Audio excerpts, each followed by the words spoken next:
రాజకీయాల్లో శాశ్వత శత్రువులు ఉండరు, శాశ్వత మిత్రులు ఉండరు. కేవలం ప్రయోజనాలు మాత్రమే ఉంటాయని అమెరికా మరోసారి నిరూపించింది. వెనెజులా నుంచి ఏకంగా $100 మిలియన్ విలువైన బంగారం అగ్రరాజ్యానికి చేరుకుంది. ఇది ఆరంభం మాత్రమే. అక్కడ ఇంకా $500 బిలియన్ ఖనిజ సంపద ఉంది అంటూ అమెరికా హోంమంత్రి డగ్ బర్గమ్ చేసిన ప్రకటన ఇప్పుడు ప్రపంచవ్యాప్తంగా సంచలనం సృష్టిస్తోంది. నిన్నటి వరకు శత్రువుగా చూసిన వెనెజులాలో ఇప్పుడు అమెరికా కంపెనీలు మైనింగ్ మొదలుపెట్టాయి. ఈ గోల్డ్ రష్ వెనుక ఉన్న అసలు కారణం ఏంటి? నికోలస్ మదురో బందీ తర్వాత వెనెజులాలో పరిస్థితులు ఎలా మారాయి? Let's watch the story.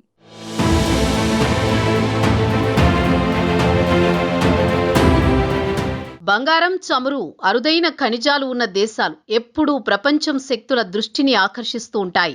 ఈ నేపథ్యంలో తాజాగా ఒక ఆసక్తికరమైన పరిణామం ప్రపంచవ్యాప్తంగా చర్చకు దారితీసింది. లాటిన్ అమెరికాలో ఉన్న ఖనిజ సంపన్న దేశమైన వెనిజువెలా నుంచి భారీ మొత్తంలో బంగారం అమెరికాకు చేరింది. దాదాపు $100 మిలియన్ విలువైన బంగారం అమెరికాకు చేరిందని అమెరికా హోంమంత్రి డగ్ బర్గమ్ అధికారికంగా ప్రకటించారు. భారత కరెన్సీలో ఇది సుమారు $923 కోట్ల ఉంటుంది. ఈ బంగారం గత వారం అమెరికాకు చేరింది. అయితే ఇది కేవలం ప్రారంభం మాత్రమేనని ఆయన పేర్కొన్నారు. వెనిజువెలాలో ఇంకా విస్తారమైన బంగారం నిల్వలు ఉన్నాయని తెలిపారు. ఆయన చెప్పిన అంచనాల ప్రకారం ఆ దేశంలో దాదాపు $500 బిలియన్ విలువైన బంగారం వనరులు ఉన్నట్లు తెలుస్తోంది. ఇంత భారీ స్థాయిలో బంగారం నిల్వలు ఉన్న దేశాలు ప్రపంచంలో చాలా అరుదుగా ఉంటాయి. ఈ నేపథ్యంలో వెనిజువెలా ఇప్పుడు ఖనిజ సంపద పరంగా ప్రపంచ దృష్టిని ఆకర్షిస్తోంది.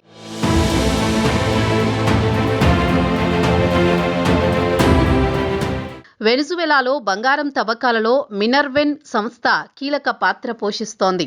వెనిజువెలా ప్రభుత్వ ఆధ్వర్యంలో నడిచే అధికారిక మైనింగ్ సంస్థ అయిన మినర్వెన్ ద్వారా దేశంలోని బంగారం గనులను నిర్వహిస్తున్నారు. ఇటీవల అమెరికా ప్రభుత్వం ఈ సంస్థతో లావాదేవీలు జరిపేందుకు ప్రత్యేక లైసెన్స్ జారీ చేసింది. ఈ లైసెన్స్ ద్వారా అమెరికా కంపెనీలు మినర్వెన్తో కలిసి బంగారం తవ్వకాలలో భాగస్వామ్యం కావడానికి అవకాశం దొరికింది.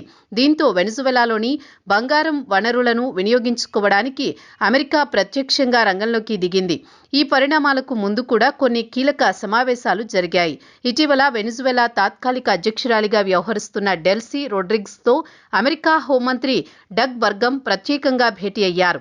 ఈ సమావేశంలో ఇరు దేశాల మధ్య ఖనిజ వనరుల వినియోగం, పెట్టుబడులు, భద్రతా వంటి అంశాలపై విస్తృతంగా చర్చలు జరిగాయి. అదే సమయంలో అమెరికాకు చెందిన పలు మైనింగ్, మినరల్ కంపెనీల ప్రతినిధులతో కూడా బర్గమ్ సమావేశమయ్యారు. ఈ చర్చల అనంతరం వచ్చిన పరిణామాల నేపథ్యంలోనే అమెరికాకు బంగారం చేరిన విషయం అధికారికంగా ప్రకటించారు.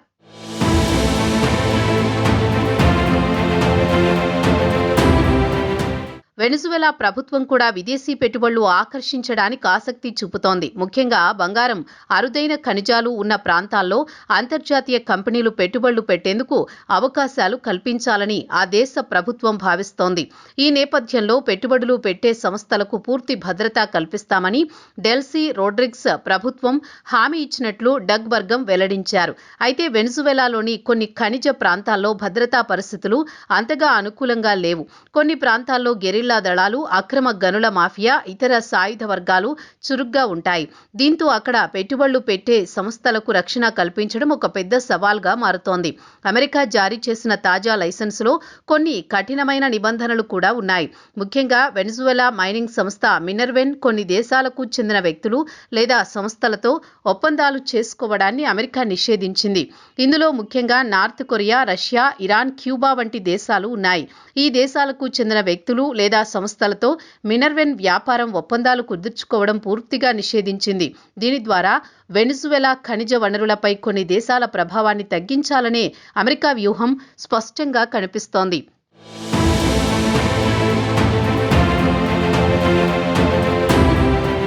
ఖనిజ సంపద ఉన్న దేశాల్లో పెట్టుబడులు పెట్టడం, ఆ దేశాల్లో అనుకూల ప్రభుత్వాలను ప్రోత్సహించడం, వ్యాపార ఒప్పందాల ద్వారా వనరులపై నియంత్రణ సాధించడం వంటి చర్యలు తీసుకోవాలని అమెరికా భావిస్తోంది.